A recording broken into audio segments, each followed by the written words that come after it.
Okay, it started. Good morning, everyone. How are you doing? Good. Welcome to our Ask the Professionals Management panel. My name is Caleb Lewis, and I'm the Assistant Director of Career Services here in the School of Business. I'm going to turn it over to our moderator today. Our moderator today is one of our faculty members in our Business Foundations coursework, Ashley Yuckenberg. All right. Hi, everyone. Thank you so much for joining us today for our Ask the Professionals Management panel. We are so pleased to welcome the panelists and alumni back to Mason to help these current students understand how their School of Business majors may translate to future careers. So this panel is designed to give you firsthand insights into the opportunities that are available, the current employment market, and a variety of work environments and other valuable information. We encourage you to get involved and ask questions. So we're going to run the panel in 3 stages. First, I'm going to ask each of the panelists to give a brief introduction. After the introductions, we have a few prepared questions to get started. And then finally, we're going to encourage you to ask your own questions. Okay, so if you guys would love to start and introduce yourself. I'll just leave it. Morning, everyone.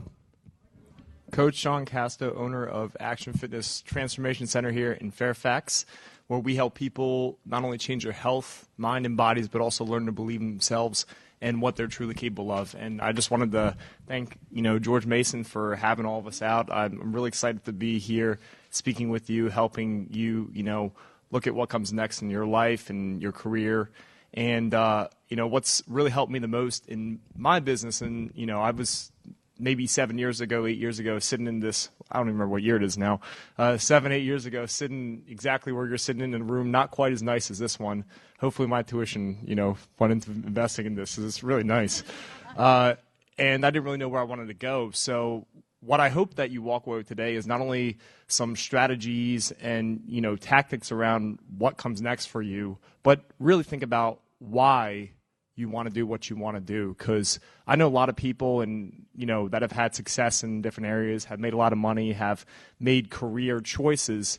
And what it always comes back to, the biggest distinction I made and found for myself, is when you have a purpose behind what you're doing, everything else follows that. You make more money, you have more success, whatever that means to you. So I hope that from connecting with you today, you define what your purpose is for yourself and where that, you want to go in life with that. Thank you all for having me today. Good morning, everyone. My name is Dwight Fuller. I'm a senior managing partner with Great American Restaurants. I've done a lot of work with George Mason in the School of Business. Truly appreciate what Mason does for our community. Certainly, my restaurant would not function without the help of the Mason students that work for me. And I just really appreciate the idea of community and being able to give back to you all. I encourage you all to really ask tough questions. We're some professionals, and you're going to one of the best schools in the country. Take advantage of what you have and the resources that are available to you, and use the community to help you grow. There's a lot of people out there that you can mentor, and you can really have and make a difference in other people's lives also. So take full advantage of this and reach out. You can always reach out to me. I'm always in one of my restaurants. But also grab somebody that's in the community that's really successful and have them help you. That's probably the best advice I can give to anyone, is find a mentor and really make it work for themselves.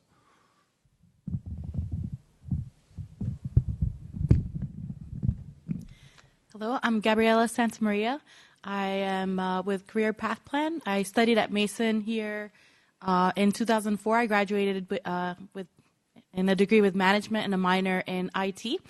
And since then, I've done a lot in my career, had multiple hats, and have learned a lot, and would love the opportunity to share that with you today in terms of things that I've learned along the way that I wish I had known while I was at Mason, and things that I have learned after the fact that have helped me become more successful at what I do. So as the two gentlemen mentioned, I encourage you to take advantage of us here today and ask questions and see how you can put in practice what you're learning. Thank you. Hello, my name is Catherine. I'm a little newer to the workforce. I graduated in 2014. My undergraduate degree actually wasn't in the School of Business. It was in communications, but I went right into a fifth-year Master of Science in Management. So I've, experience with business school. I'm currently a senior consultant now at Booz Allen Hamilton. I do strategic communications, strategic human capital, and moving into new client projects. And I'm also on the School of Business board for alumni. So I'm the outreach chair, so if you want to connect with other alumni, echoing what they've been saying, build relationships, find mentors, let me know. Wonderful, thank you. I guess I'll start with the first question.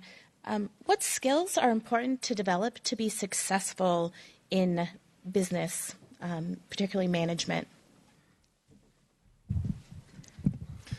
I would say one skill that has been vital in not only serving my clients, but more importantly, leading my team. I lead a team of 3 to 5 coaches at any given time, is communication, right? If you can effectively communicate an idea, a concept, it changes everything, right? Because how many times has someone told you to do something and you're not really motivated to do it, or you don't fall through, you don't completely get it, and it doesn't really work out like you'd hoped, So I found that by learning more in-depth communication skills in how you use your language, how you use your body even too, when you're expressing, what you want that person to do that's on your team, that helps, everything show up more effectively in your business. To echo what John says, I think communication is vital and it's key, and I don't think it's practiced enough at the college level.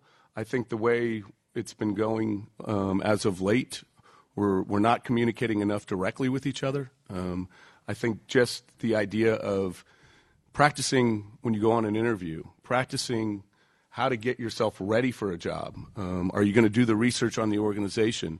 Are you then going to be able to communicate that to whoever you're going to get in front of when you're trying to get that job? I do close to 2,000 to 3,000 interviews a year. And that's not a lie. We get a lot of people coming through our doors.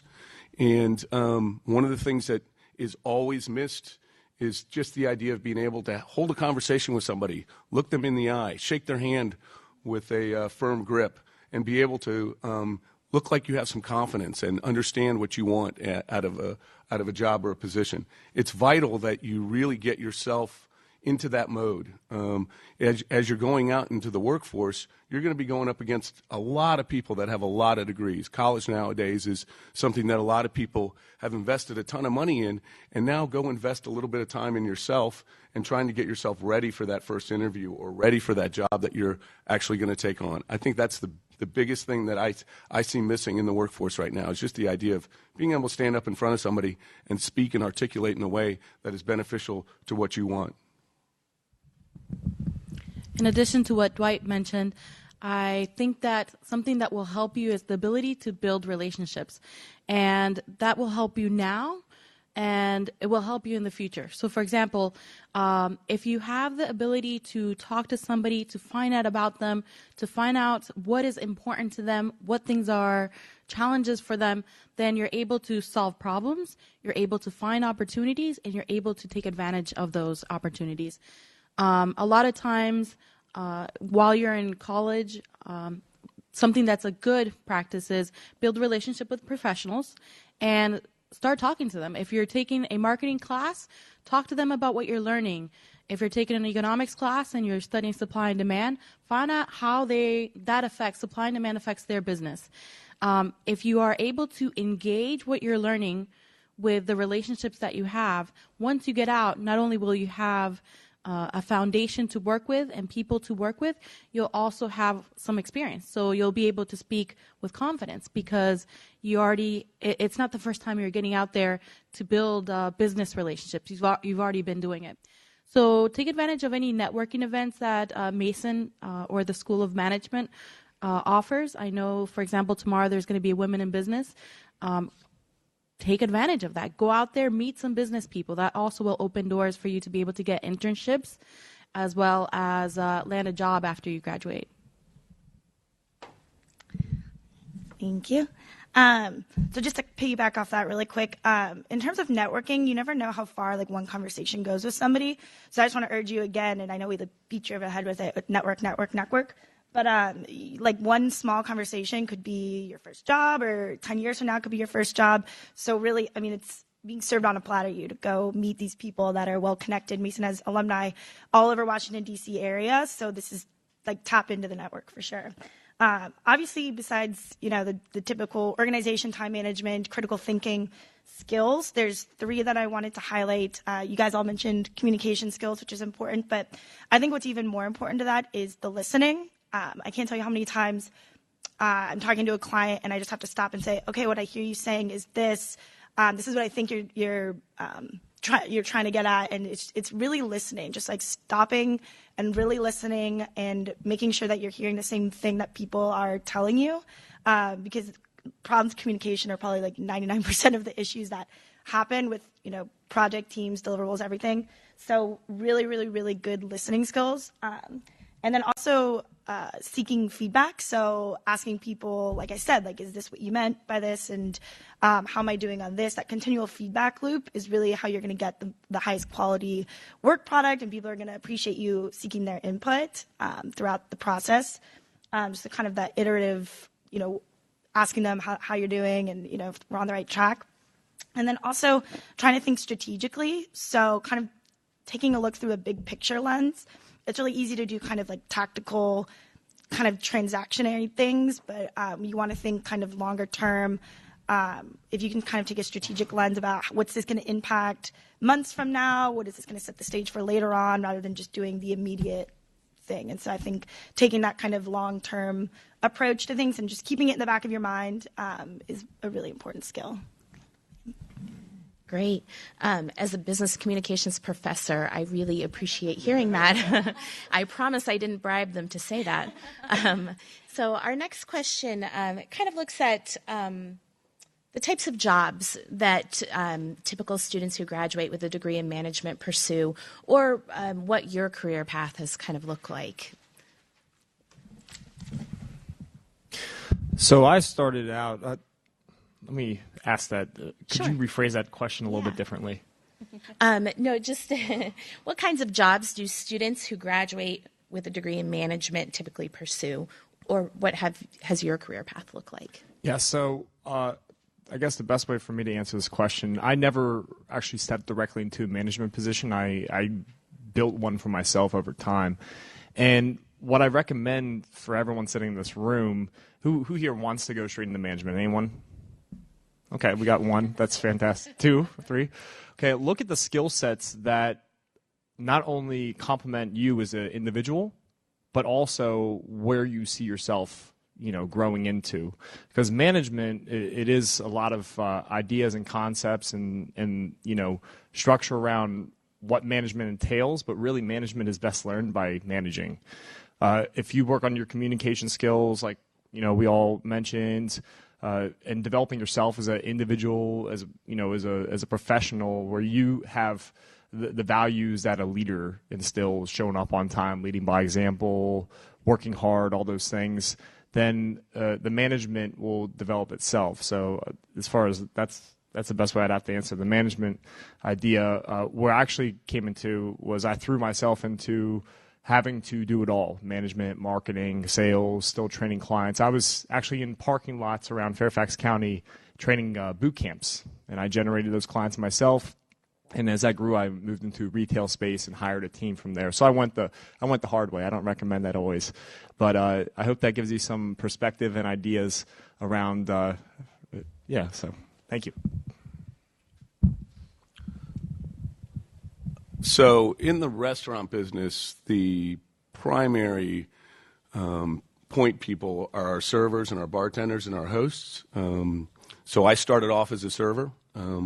One of the things that I recommend that you do, if as you go out into the workforce, you realize that you're going to be spending more time with the people you do work with than you will be with your family. So find work that, you know, that calls you, that's true, that you can be true to, and that you can have integrity around. To this day, if I was to lose my job tomorrow, I'd go back to waiting tables, and I'd be happy doing it. And those are the people I lead. And so I can empathize with them. I understand what it was like to make a living off of tips.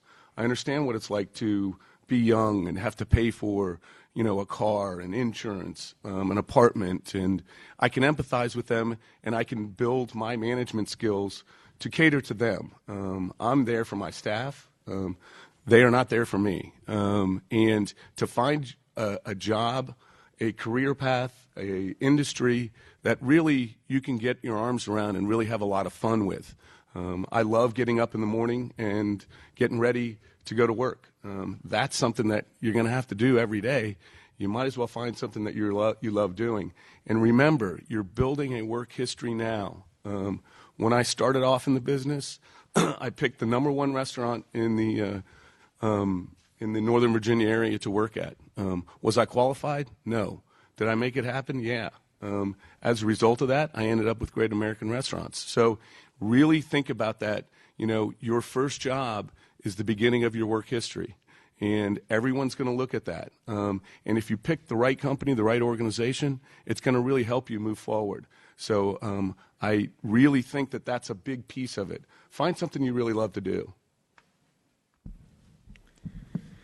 Also, I'll speak more to that as well, Dwight. When I first started, I was during Mason, my years in Mason, I got a part-time job, and once I graduated, I was offered a manager job there, so I was a manager of course administration. After that, I had a relationship with somebody in that building, and they offered me a job for about 2 or 3 years, and I said, no, I really like what I do. I'm really happy where I'm at. I love what I do. But eventually, because of that relationship, they ended up having, they were going through exponential growth. And the owner met with me and said, you are the best person for this job. I've known you for several years. I know the things you've done, and I want you on my team. And after considering it, I took the job. And then I worked with him and later became a director, and after that, I moved up and became co-founder of 2 of the companies, one of which is the umbrella organization of 5 different companies. So this is why I said building relationships is really important, and then being passionate about what you do is really important, because it'll come across. If you're passionate and you work really hard, people are going to notice. The people on the top are going to say, you know what, this is somebody I want on my team. Or if it's a business owner, they're going to say, this is somebody I need to help they're vital to helping my business grow. So I need to offer them shares or ownership to make sure that I keep them here.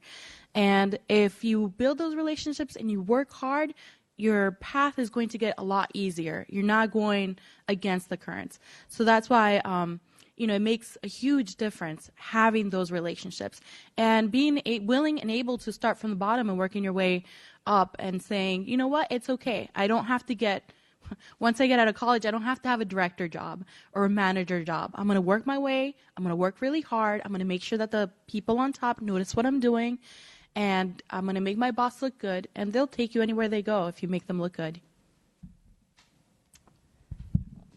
That's good. So in terms of what positions people are usually applying for, so my program was, if anyone's not familiar with the MSM program, it's kind of a new program. We're in the 3rd cohort. I was in the 1st cohort, so we were kind of like the guinea pigs of this pilot Master Science in Management. UVA is the only other school in Virginia that has an equivalent non-MBA graduate business management program. And we kind of got the tip of the iceberg in all functional areas of business. So we had an econ class, accounting class, statistics. I'm not a math person, so I knew for a fact that I wasn't going to go into any of those. But I know a lot of people in my cohort were applying for business analyst positions, program management, project management positions, or you took a specialty area. So if you liked accounting, or you liked finance, you would become like a financial analyst. So those are kind of like the titles that I think people are, coordinator, associate, whatever, like they're all different at different companies and firms, whatever the title is. But I found that my, experience starting at Buzalo was really interesting. I graduated with my undergrad degree was in communications. And so in management school, I kind of didn't know, I was trying to marry kind of business acumen with what I found interesting, which was writing and what my strengths were.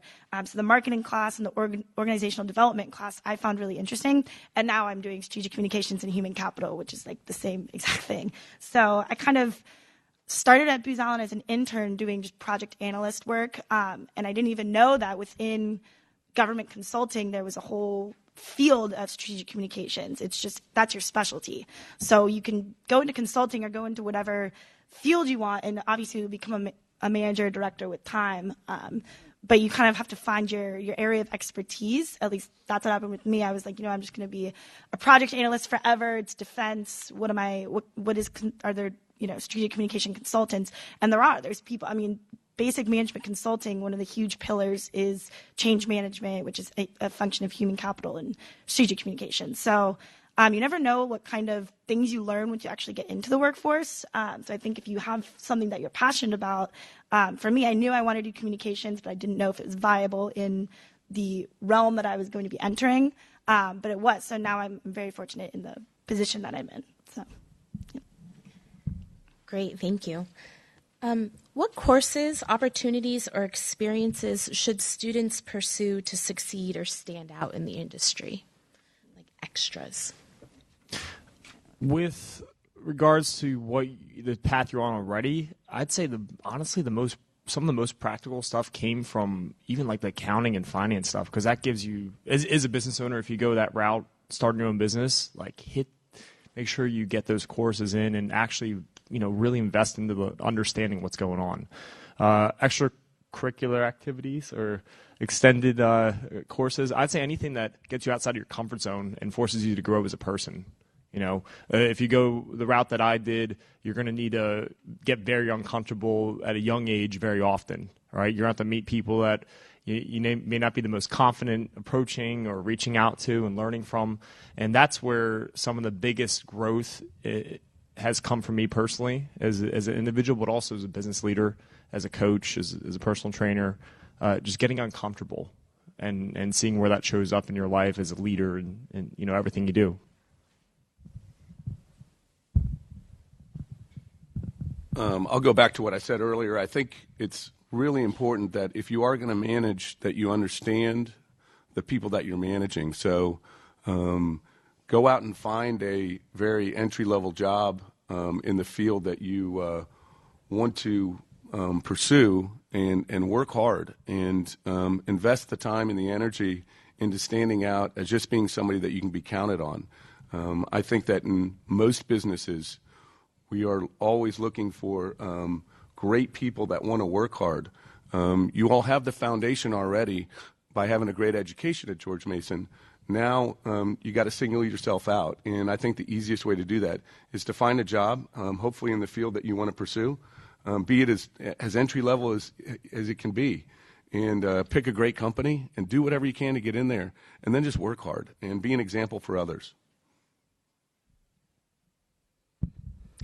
In terms of courses that I found to be extremely helpful in my career, I would say teams and leadership, because it teaches you how to work together. And if you know how to work with other people, then obviously you're going to be able to solve a lot of problems for the organization.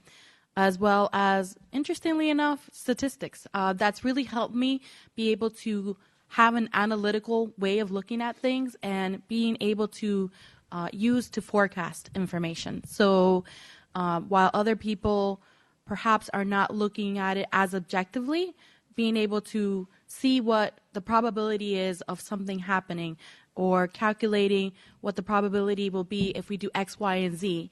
That's been really helpful and instrumental in me being able to do some of the consulting work that I did, as well as being able to predict things and then have it happen. In addition, in terms of standing out, I would say that if you currently have a job, and this is what I did, and it really helped me a lot for standing out once I graduated. If you currently have a job, try to apply whatever it is, whatever project you're working on or whatever class you're taking, try to apply it in your job.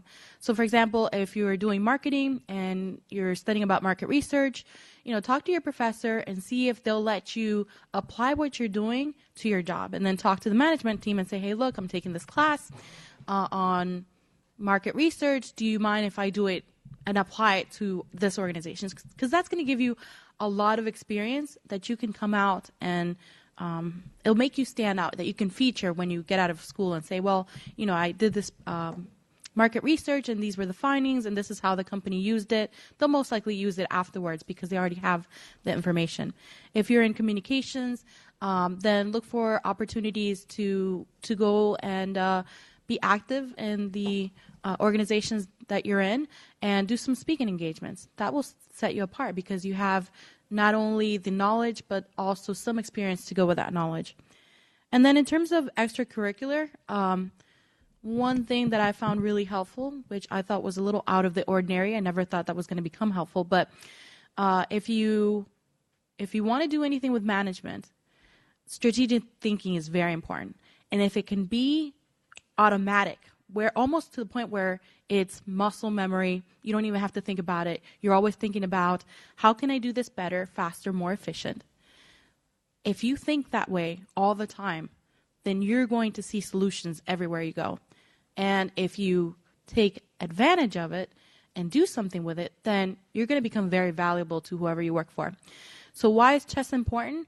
Because chess teaches you to think strategically. It teaches you to think 2 or 3 steps ahead of the game and to think about what the other person might do and how might that affect your position.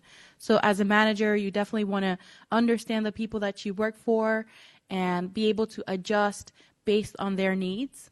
And you also want, if you own a business or you want to own a business, you need to be able to forecast and see where the industry is going and where do you need to be in order to win. Do you guys have a business communications class where you have to write like business memos and stuff? Yes. That's a class that I didn't take because I think that was an undergraduate class, and we didn't have that in my grad program. But I have to say now, being in the working world, being able to write concise, short things with the message and the purpose and everything on it in like a briefing or a memo where if you gave this to, the president tomorrow or, the CEO of your company and you're like, he only has like 2 minutes to read this. I do that all the time. My clients sometimes are senior level executives, individuals in the government, so they don't have time and people don't want to read long emails. So coming from a communications background, I can write a really long paper. I can write really well. I love doing research, and then I could write pages and pages, about, what my research showed me. But really, if you can write concise, short messages that get the point across, I feel like that is a really valuable class, which I didn't have, which I wish I had because I struggle with that now. But also, I know people talked about leadership, but I was going to say anytime you can show evidence that you kind of took initiative or you were the leader in like a group project or you took the initiative to go speak at something or, do something that shows your leadership potential. You want to be able to write on your resume like, I took the lead in this, or I facilitated this, I developed this. Because the big firms, they attract the high performers and they only bring on the high achievers. So you want to be able to show that you weren't just someone that followed the crowd, but you actually, were a trailblazer. You led the outcome of XYZ. So I was going to say definitely show leadership potential. And also I really think it's important to think about yourself as a brand. I know personal branding is a huge topic when it comes to professional development for existing workers. It's start thinking of yourself as how do you want to be perceived by others? Like off the top of my head, I put forward what I think my brand is all the time. I like to volunteer. I like to coach soccer. I like to, I like to write. So these are kinds of things that I want people to think of when they think of me and when they're thinking about a position that opens up. Oh, well, they're really good at strategic thinking, or they can come up with talking points for, our conference tomorrow. So think of yourself as a brand, and just remember that your online presence matters also. So if you can kind of showcase your brand on LinkedIn or whatever other blogs, I don't know, then that's a really good way also for people to see really quick like what your makeup is. So I think that just continue to think of yourself as what kind of image are you trying to build in a professional branding mindset, and that's kind of the ways that you can stand out within that respective field. Great. What do you find most rewarding about your career? I'd say when it comes to actually training clients, which I don't do quite as much of myself anymore, but seeing someone become confident and a different perspective around the world. You know, one of the things I'm most proud of is I had a member come to me in a wheelchair about 13 months ago. And she wasn't paralyzed, but she had multiple spinal fusions, fractures in her spine, a really bad work accident. She was suicidal. She hid away. She didn't leave her house for 7 years. And her coming to our gym was the first time she had stopped going to church. She's very religious. So this is the first time she'd actually stepped outside of her shell. Fast forward 13 months later, she walks again. She's no longer wheelchair dependent. She's lost 85 pounds without counting calories, diet pills, anything like that. But as great as that is on paper, if she still wasn't a happy person, none of that would really matter. So she actually works for us now. She still trains. And I get her up on stages like this where she's speaking, engaging with people, and I've actually developed her into a leader, even though her role technically is admin, member care specialist. I've taught her how to sell to members, how to communicate. That developing her as a person is one of the proudest things I have on my resume, and that's really what we do on some scale with everyone that walks into our doors. So.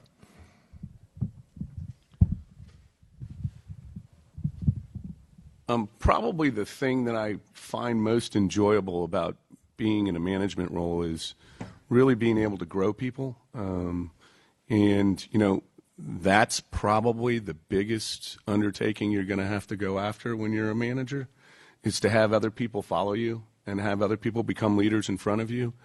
And in industries now, it's highly competitive, and it really comes down to the individuals. In my business, people make a judgment about us, usually within the first 2 to 3 minutes, and then the final decision is made after 45 minutes.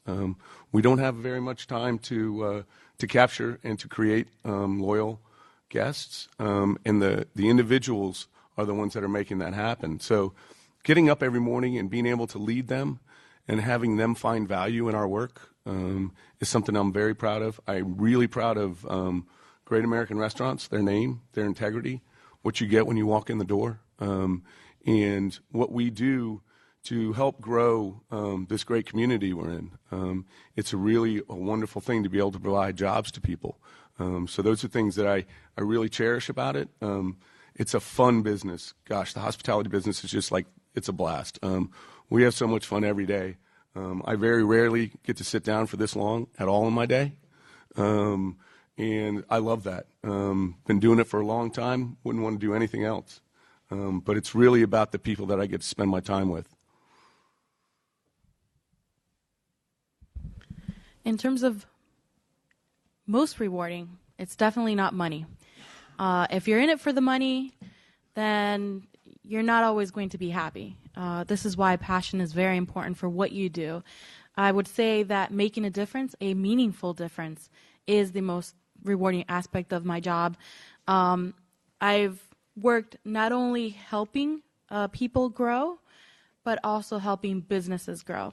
And both of them is kind of like having a baby. You seeing them grow, and you spend all this time and effort and energy trying to either make somebody better and thrive, or making an organization grow from one location to multiple or even 100 locations. That requires a lot of dedication. But once you see it grow, it's really awesome. And knowing that the people that have been impacted by your decisions and their lives have been improved by your decisions, that I think is the most rewarding. So I was going to say, as Dwight had mentioned, the people that you spend the most time with are actually your coworkers. So what's rewarding for me is kind of the collaboration and working together to kind of solve big issues. You know, one of Booz Allen's values is collective ingenuity. So it's kind of like together we have all this shared intellectual capital, and we're so much stronger together. We can work and kind of put forward different ideas, fewer blind spots. So I would say what's really rewarding for me is every day the people I get to talk to and work with. that's like, make it or break it. If you don't like the people that you're going to be talking to every day, or you can't find a way to work with them, it's really going to have a drastic impact on your happiness. And also the talent development. I would say there's always opportunities for developing others, for being developed. And there's also the opportunity for mobility.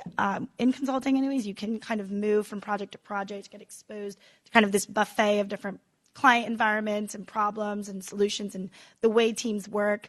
So I really like that, I'm able to kind of rotate through every year or so or a few months and keep that kind of continuity of Booz Allen Hamilton on my resume, but I've served, 4 different clients and now I have all these well-rounded experiences to kind of pull from. And also the most rewarding thing for me, I think, is the work I do is very meaningful. So in, 90% of Booz Allen's clients are government, right? So this is actual stuff that's impacting citizens. It's moving the needle in terms of, policies really make a difference. Administrations really make a difference on the types of projects and work that we do. Some examples are for the Veterans Affairs. We're improving healthcare for veterans. The Real Warriors campaign, it's another example of strategic communications being used to kind of get sailors to use less resources and lights and water and stuff while they're on the submarines, so that we can reallocate those resources elsewhere within the military's budget. And also right now I'm helping the Department of Homeland Security with cyber education and awareness, which is like a hot topic right now. So it's meaningful work. It's stuff that I feel good about at the end of the day. So yeah, those are the most rewarding things for me. Do you have one piece of advice for students you wish you knew when you were in college? That's a really tough question, isn't it? Yes. What I wish someone, and I know we can't do that in hindsight, right? But if I could go back to 2010, right as I was graduating, I would tell myself if there's fear around doing something is good for you, and you feel uncomfortable with the idea of doing it, that is a sign that you should step into it and probably do it.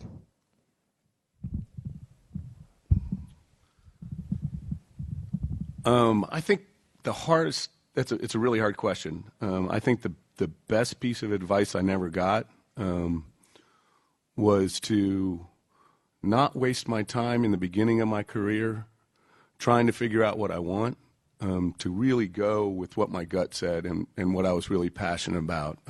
I've been passionate about cooking since I was 14 years old, probably even younger than that. And understanding that if you're passionate about something and you can do it well, or you can learn to do it well, you'll find a great job and somebody will pay you well for that.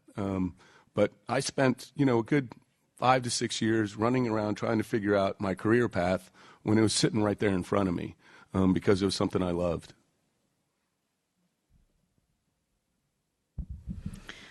I would say carpe diem, which means it's Latin for seize the day. So seizing the opportunity, an emphasis on seizing. There's opportunities really everywhere, and I know the economy right now seems like things are tough, it's hard to get a job, but there's still lots of opportunities. So not letting the negativity around you deprive you from the opportunities that are available and right in front of you. If you just go for it and don't let other people and the negativity and the TV and who's in office and how that's going to, hurt your ability to find a job or make it out there, don't worry about it. Just go for it and look for what's available and then just take the opportunity and run with it. I just want to say I really like John's point about this is definitely true, if you feel uncomfortable, that means you're heading in the right direction. So you definitely want to just go for it. No one's going to hang you out to dry. All boats rise together, right? So if you're feeling uncomfortable, you're worried about confidences in certain things, or you're not qualified, that's your own internal dialogue holding you back. You just need to step into positions and grow in a position. And I feel like that is something that I wish I had known. Don't be nervous to apply for things that you don't think you're qualified for. Don't be nervous to go up and talk to a stranger about something, show your interest, because that does make you stick out in people's minds. But the one thing that I wish I had known, and I guess I had known it, but it's even more important that I want you guys all to take away also is treat everybody as, treat the janitor and the secretary as you would the CEO. Treat everybody like, it's someone worth you talking to, because you never know, how that person's going to be able to help you out later, how you can help them out later.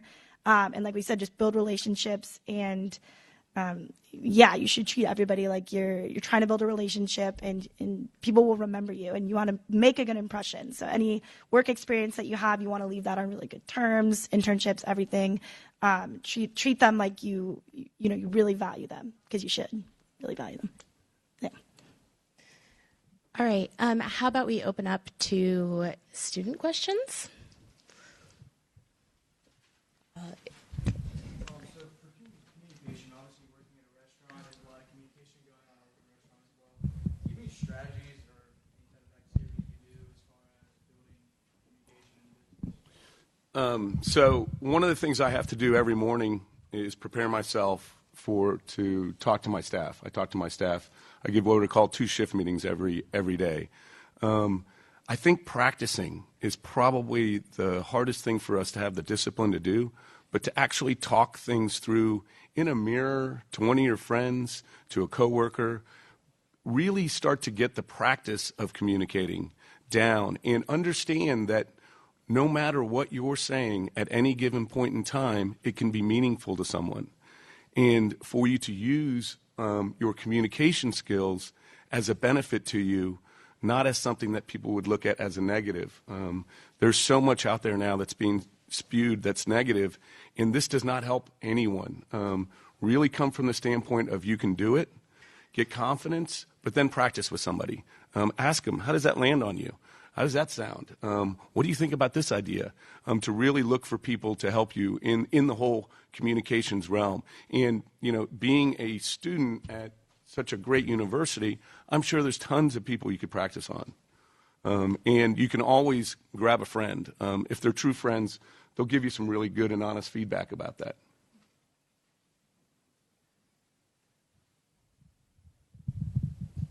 Don't everybody ask at once.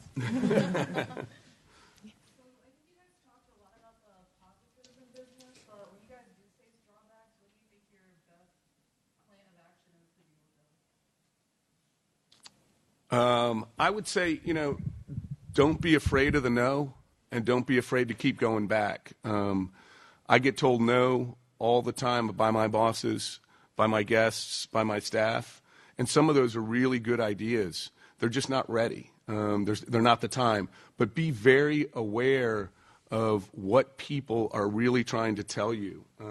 Most of the time when we get negative feedback, we just push it off. One of my bosses says, all feedback is good, but be prepared for that. That's going to come. And nowadays, it comes at you rapid fire. I have to constantly pay attention to it in my work, and I think most people have to do it now. And all the feedback that's coming at us is valuable, even the negative. And make sure you appreciate that just by somebody giving you feedback, negative or positive, says they care. If they didn't care, they wouldn't say anything. And take it as that. Really grab it and use it to learn something from it. I would mention that when problems arise, that's time to shine, and opportunities right there waiting for it to be taken advantage of. And the worst thing that could happen, if you think about it, there's no need to fear, because the worst thing that could happen is you make a mistake, but at least you tried. And making mistakes is not a bad thing. That's how you learn. That's how you gain experience. It's what you do with that mistake that will make a difference. So if things go wrong, if you made a mistake, work really hard to clean it up. If somebody else made a mistake, work really hard to clean it up, because then they're going to say, well, hey, this person is a problem solver, or this person helped fix this, or there was this major fiasco with this client or customer, and this person saved the relationship. I mean, that puts you in the path of success. And if you see problems as opportunities, then instead of running away, you're going to run towards to help solve them. Yeah, I was going to say that's a really good point about if somebody else messes up, be the one to fix it, because people do take that into account. People notice when you're the reliable one and you're you have the team mindset of, oh, well, if they didn't do it, I'm just not going to do it. No, you want everyone to succeed. You want, your company to do well. It's a collaborative effort. So definitely being the person that is able to be leaned on, and then you'll be able to lean on them later. Is kind of the team mindset, I think, is really important. And then also having humility. I think there's times where you will get, feedback that you don't like and not taking it too sensitively, or if you get fired or yelled at by somebody, just have humility and be like, okay, I hear what you're saying and I'm going to process it and take that into account. Actually implement the feedback that they've given you. Don't just hear it and then it brush off, but actually incorporate it into how you're. I mean, people notice that also. Has anyone in here had something really bad happen in their life at some point, small or big? Maybe. Yeah. I've found that whenever that happens on small or large scale, how you manage your emotions is everything. Especially when it's all on you and you are the center of the business and that business depends on you. I'll be open and honest with you. About 2 years ago, I almost went bankrupt and my business almost collapsed. And if I didn't have a level of understanding about myself and how to manage my emotions through that, I wouldn't be sitting here talking to you today. So learning how to manage your emotions is going to serve you if you go the career path or if you start your own business, hands down.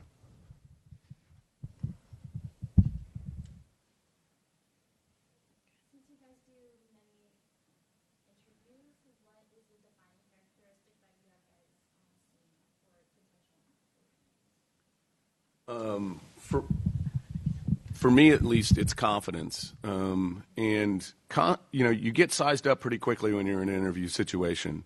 And having the ability to show that you're comfortable in your own skin is a term that I use.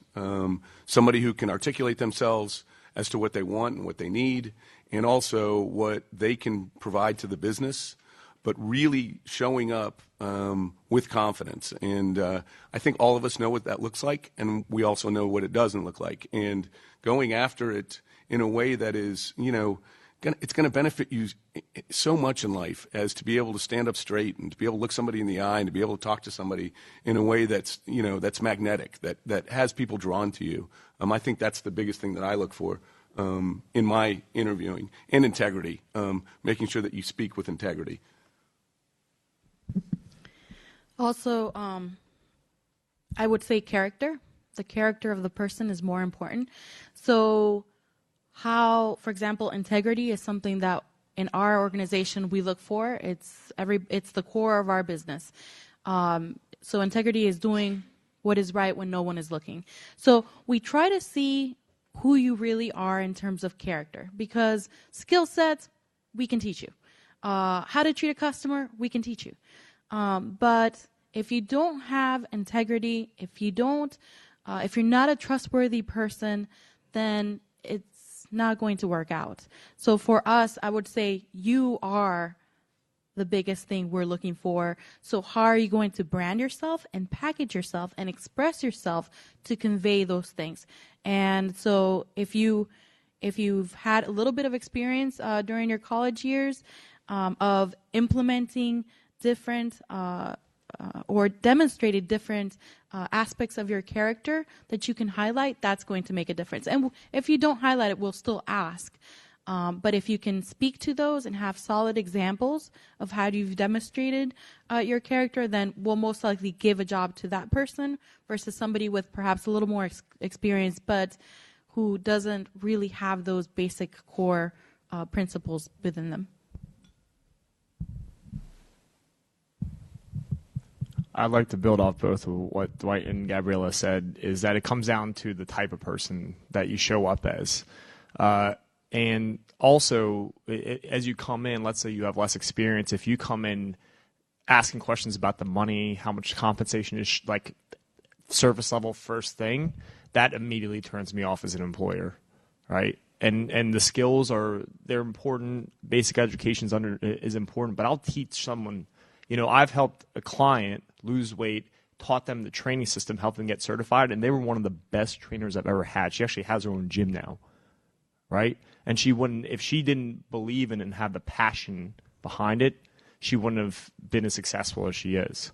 And I must say, these guys right here, the best when it comes to culture, their hiring process. If you have hiring questions, Dwight is your man to go to. So make sure to chat with him after. I don't really hire anybody because I'm still too entry level. But I will say that one thing I was told when I first started, I have a family friend who is a managing director at Accenture, and he told me that the most important thing for people trying to get into these big firms is that you have to be willing to do anything from grunt work up to thought leadership, and just have kind of a wide swath of willingness to do the work that maybe people don't want to do, and then you'll actually get thrown into opportunities that you would want, or that highly coveted opportunities. So I think just that kind of the willingness to do things and step out of your comfort zone is really important. I think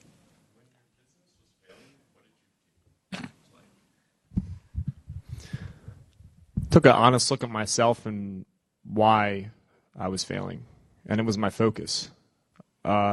You know, I know Gabriella mentioned earlier, if you get in the business to make money, then you're not going to be very successful. You're not going to feel very good, and that's 100% true. And my focus, you know, as we started making more money than I'd ever made in my life, I don't come from money, and I got distracted, to say the least. I was focusing on the numbers, not on the people. When you bring it back to the relationships and your purpose, like I said at the start of today, that's when everything will change for you. And I had help along the way, a lot of help. So don't be afraid to ask for help when things happen, as long as you're willing to learn and, you know, grow and improve. okay, go ahead.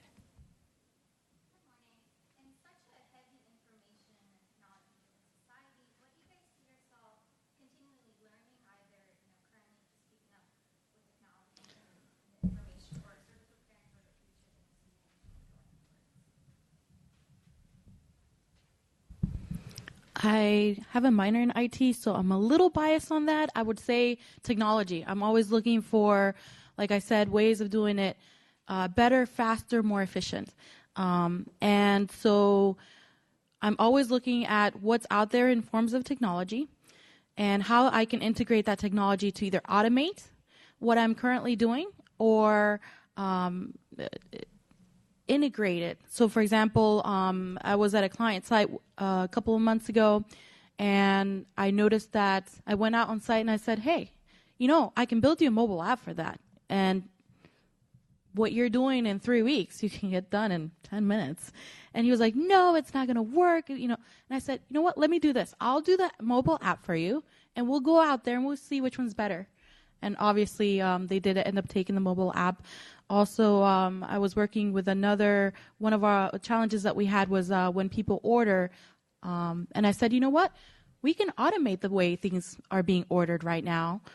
So looking at ways of implementing technology to make things easier and faster for you and reduce errors, I think that's a great trend, and it's a great way to create value.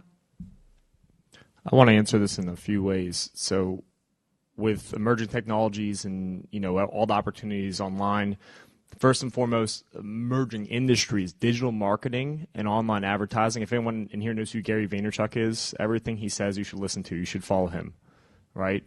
If you want to build a personal brand, which is basically the new marketing and advertising, and that's something that someone can't take away from you. When it shifts from radio to TV, everything that was built around the radio is dead, right? But if you use technology as a platform with social media, like everyone should follow me on Instagram and Snapchat, Coach John Casto. I'm not joking, so do that today.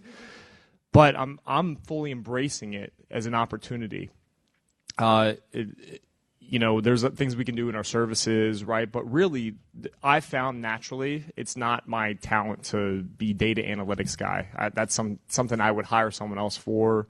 But use it if we're talking about building a personal brand for yourself. Fully embrace it now. Gary Vaynerchuk. Vaynerchuk. Gary V. And Coach Sean Casto. So actually in college I was a computer science major, so I definitely have an affinity for technology. I think that one of the things that gets overhyped, though, is technology. The business that you're doing, you need to be on top of it. There's a lot of systems that we've put into place, some of which I have been a huge part of, that have helped us and helped our business. But the core business is still making people happy. And I really love technology. I think it's probably one of the things that in my lifetime has seriously changed so dramatically that I never saw it coming that fast.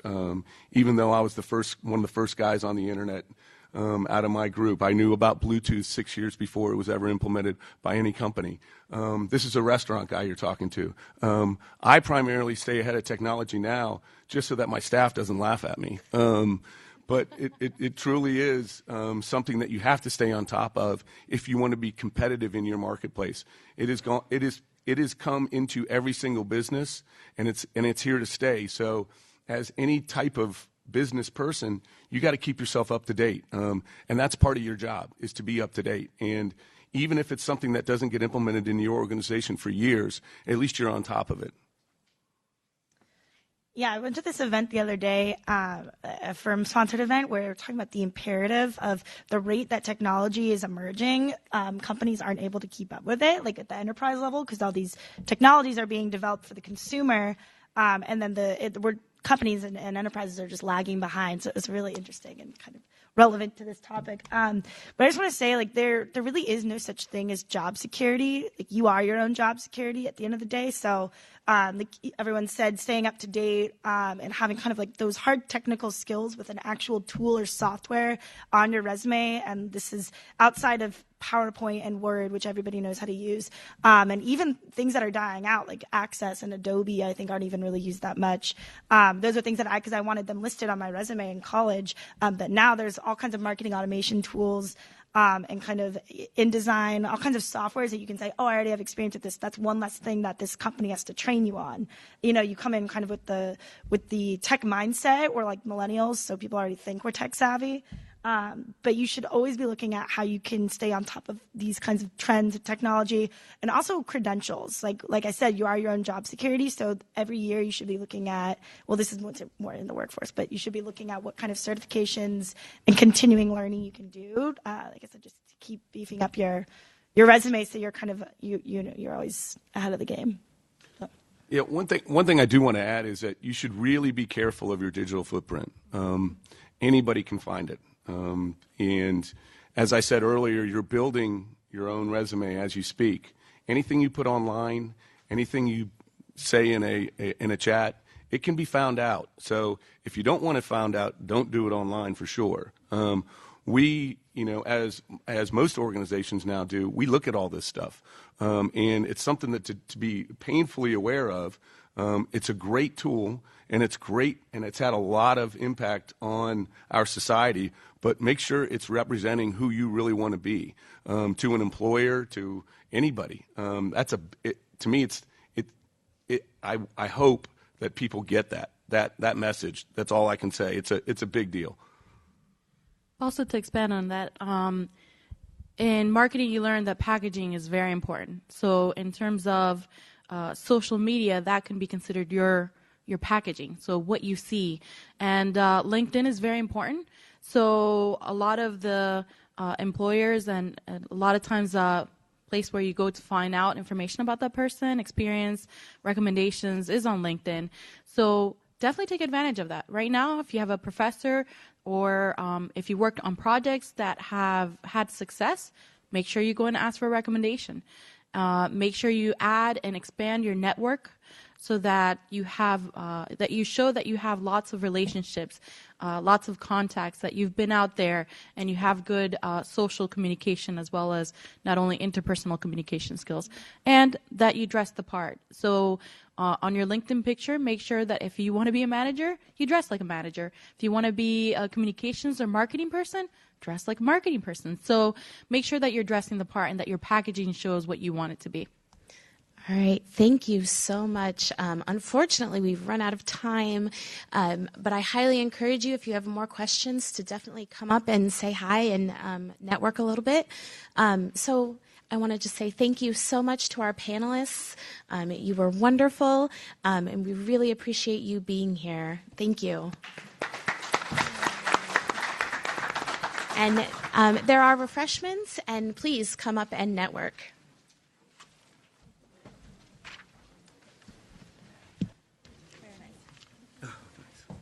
You too. Good job. Nice job, y'all. Thank you. Yeah, me too. This is like the best panel I've ever Hey guys, can I get a picture real quick? That would be great. Oh, that'd be awesome. Selfie. Yeah, I was like, selfie. It can still look like a selfie.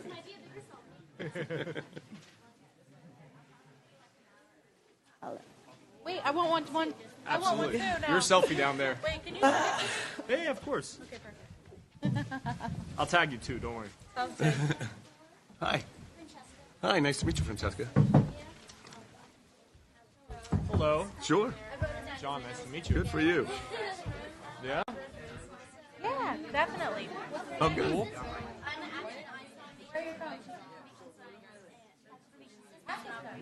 Are you going to do kinesiology or are you going to do business? Uh-huh.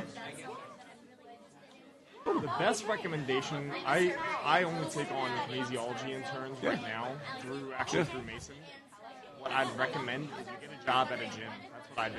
I started working at a gym front desk sophomore year. I got certified as a trainer my junior year. I was making $40 an hour. So you probably make the good first money. piece You of don't have advice to I work can a give ton you of is that hours, it's you know. one of the most competitive If I were businesses out you, there. I would go to Gold's So or one of these smaller prepare private yourself studios. Just give your time.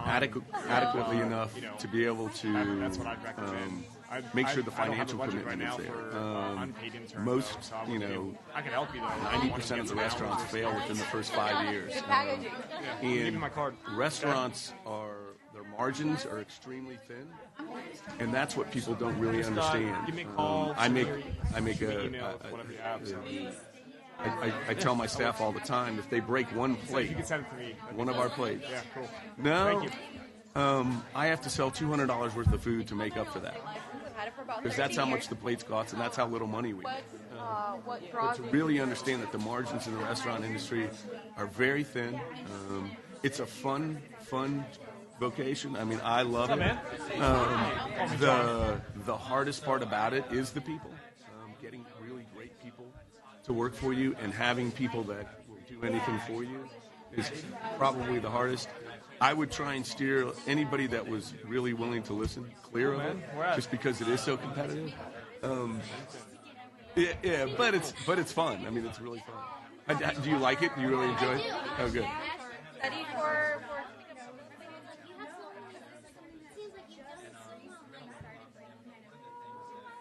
Oh, good.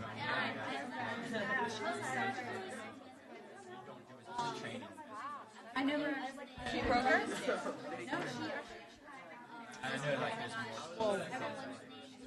I'm very passionate about.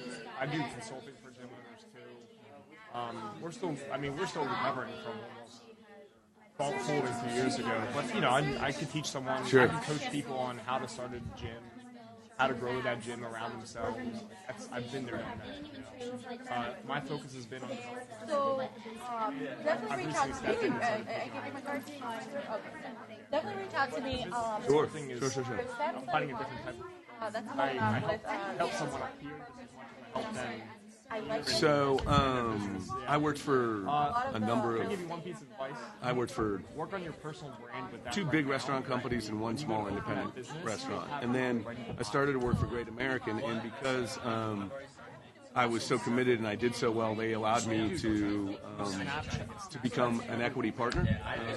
So it was the only reason it happened for me was because of hard work. I would, if you are really serious about owning your own restaurant, I would definitely continue to serve. Try and get yourself into any other position that's in the business so that you get some experience in real world. And try and understand if that's the kind of hours you want. I always say restaurant managers and restaurant professionals and restaurant owners, they don't work any more than any other professional. It's just off hours. I go in at 10 and I come home at 9. So it's tough on the family. I have 3 boys though, and they've managed to, but they've managed to do fine. And but it is there's a whole it's a whole different mindset than the rest of the business world. Because Make sure to we work, follow me on Instagram, all kinds of and different Snapchat. hours. Yeah. JohnCasto.com. Once you graduate, you decide to do something different, you have the money in the business. So, the career Great to is meet you, buddy. and if that's something that you enjoy, I will definitely capitalize on it. But definitely finish your school though. If you can, that don't go and leave Mason for that. I mean, that's in the next. Yeah. Yeah. Here? Yeah. So I recommend Saxon Properties. They have about 1,200 agents. They're here in So your major is and absolutely. okay. So I wasn't kidding about following type you. of degree I'm shamelessly self-promoted. Will easily be applied to any restaurant. I mean, any business, but certainly in the restaurant industry now, there's ample opportunity to help implement systems that make the restaurant more effective. I think that's a big area where all of these new software tools are coming in handy, is allowing people to find out where the inefficiencies are in the business and helping people grow that way. And I think that's a great path to take. Clearly any kind of business management is going to help you if you're going to run your own business. Yeah. I'm good at yourself. Sure, don't hesitate to call me or send me an email. Yes. All right, nice to meet you. Yeah. Hello. Hi, nice to meet you. I'm Dwight. So I've done, my programming is very slightly archaic.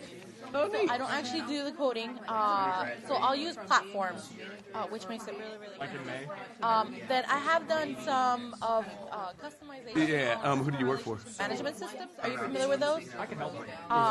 So Applebee's? it's a little bit less I would programming say the that you hardest can do. thing I is do know how to understand do it. It's very, understanding now that I you're mean, looking. I'm very you rusty looked on at it. But Go Campus is one of the platforms. part of the team, Go and ahead, now please. you've got to be an example for You can pretty others. much do apps in like 20 minutes. Level-headed. I think when I waited tables, the toughest thing for me was a moody manager, somebody I couldn't count on. I think being fearless, being you the can do person to stuff get that in are front of the guests and get semi-complex. themselves in the tough situations. Oh, they charge us and per help submission, get so the it's servers almost out of free. their You can tough pay like situations. $5 a month, and then I think you can my staff loves the most about and the a specific app for a is that specific they're willing purpose, to do whatever it and takes. then when you to, actually yeah, use and it, to make our that's when guests you and our pay. staff happy. Yeah, Never exactly. forget that, So, that and then in terms you need of the staff more building than they your need own, you, I probably and could. always I be on their feel side. Like, why would I reinvent the wheel? But I'm not 100% an IT person. It's just a minor. More of my thing is automation. So, what can I pull from the IT side of the equation and integrate it to make everything that I'm doing faster? So, for a while, I did basic process automation. That was awesome. But a little bit less programming, a little Absolutely, more on and I think the the biggest thing is to be there and praising databases them and when stuff they're like doing that. their work and at the end of their work. And our cooks, the thing about as an example, we IT, taste every the single fluffier product side of that IT, not the hardcore. that they make every day. Version So of IT is that when once you know somebody's one, making you a know soup, all. They So come even bring me a knowing spoon to taste it. programs, for graphic There's two design. great reasons for that. One, we want to make sure that the quality's Yep. there, but I two, mean, we also across want the board to with give that. that cook the pat on the back. Oh, Hey, nice yes. job executing that yes. recipe. I think That's it something was they have to do every day. But if they hear every day I'm doing a great job, they're much more And, likely you know, to continue to you make only that have soup to take, fantastic. like, And I 4 think classes more that's where a lot of managers get the miss minor, the right? Did opportunity. you know that? It's really being there. Obviously, to Totally coach them worth when it. they Do not take have it in your mistakes last or they year. have flaws, I but made then that also mistake. to coach them when they're doing really But well. what year are you in? I think the best coaches that I've ever had in my life, You go next they were year? there when I dropped the ball when I was playing football, and they were there when I scored the touchdown. Because there's also many something times horrible coaches about will, writing code for 40 managers hours. are only there when you drop the ball. When you only And have 40 you hours really and you have to gotta write be several programs. encouraging and have fun, and you have you your know, core really classes for really management. wanna I be mean, around. I think I was sleeping an because average of we 3 do hard hours a work. day I mean, for like the every last day semester, and I was going to go crazy. Yeah, you're on your So feet. after that, you You're know, dealing with I said I really should have done the multiple stuff for the kinds of minor the personalities. year There's before, so many and then it would have been much variables in the easier. food business, and Yep. you got to be able to, But you know, 100% take go for it take because it's going to make a difference. a close look at it, but not so serious that you're not having fun. Sure. Hello. Gabby, what is your name? Marshani. Ooh, I like it. So in terms of I think a student is undecided in college, or if they're graduating, they're not quite sure I always what tell my to major managers in. that I'm not going to get you promoted. The staff's So going to it's get an you assessment promoted. that So if you're there for your staff, measures and your you can thinking, stand your out, behavior, and your they're interests, going and gives you to different career brag paths about to you. choose They're going to from, talk to the as well to- as to what the the outlook is for that particular director of operations when he comes in. They're going to be on your side, and they're going to It get is you a separate promoted. company. It's kind of We're like the one of our people sister business, companies and right the now people are what that gets us we just promoted, created to to help the next level, and they're also the ones that are going to remember us when we might need their help, even if we're Do you know what you're rising doing? up to a Once you corporate graduate, what would be the position. best? Yeah, absolutely. Absolutely. Hey, Tyler. Dwight, nice to meet you. Oh, yeah. Ooh, well, that's a heavy. Nice. That's a pretty heavy.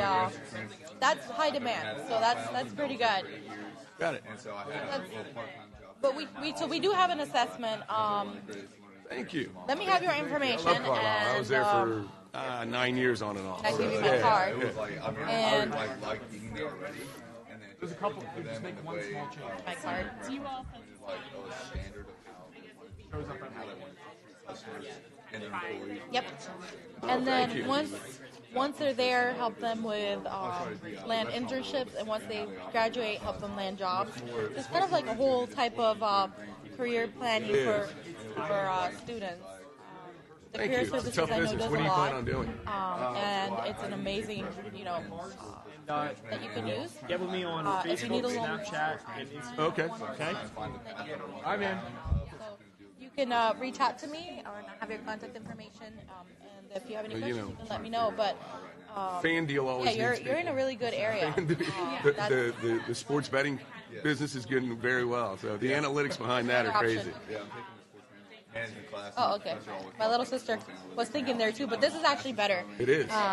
In the sense that, first of all, It's amazing. a I mean, lot more everything's culture, data driven which now, and it's really important, they're, because government, it's so all the more you can get yourself very, yep, it's a comfortable very with big that, mix. the So better off you're I going think to it be, makes because a I don't difference. think And here, you're just so close. a lot of people And so it understand and allows you to appreciate do how like much I think. data there is. I was Have you just gone to any of the listening to a podcast of mine, GovCon and networking events? so the new So an yeah, autonomous car.